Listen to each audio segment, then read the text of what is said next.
মুদির দোকান থেকে পেটি পেটি মদ উদ্ধার। দক্ষিণ দিনাজপুর জেলার পতিরাম থানার বল্লা এলাকায় গোপন সূত্রে এক মুদি ব্যবসায়ীর বাড়িতে অভিযান চালিয়ে 1,20,000 টাকার মদ উদ্ধার করল পতিরাম থানার পুলিশ। মুদির দোকানের আড়ালেই অবৈধভাবে মদ বিক্রি করার অভিযোগ উঠেছিল ওই ব্যবসায়ীর বিরুদ্ধে। গতকাল মধ্যরাতে পতিরাম থানার ওসি সৎকার সাংবর নেতৃত্বে অভিযান চালানো হয় বল্লার ফকিরপাড়া এলাকায়। সেই অভিযানে বাড়ি থেকে উদ্ধার হয় বিপুল পরিমাণ মদ।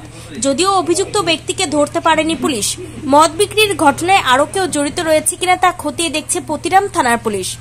গতকালের অভিযানে সব মিলিয়ে প্রায় 500 বোতল মদ উদ্ধার হয়েছে। এদিন দুপুরে এই নিয়ে পতিরাম থানায় সাংবাদিক বৈঠক করেন ডিএসপি হেডকোয়ার্টার বিক্রম প্রসাদ। পুরো ঘটনা খতিয়ে দেখা হচ্ছে বলে তিনি জানিয়েছেন। অভিযুক্ত ব্যবসায়ীর খোঁজে তল্লাশি চালানো হচ্ছে।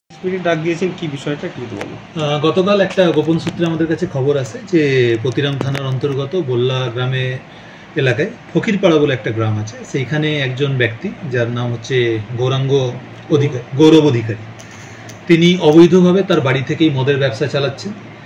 এই খবর পেয়ে আমাদের পতিরাম থানার টিম সেখানে রেড করে এবং রেড করার পর সেখান থেকে বিপুল পরিমাণে দেশি এবং বিদেশি মদ উদ্ধার হয়। এখন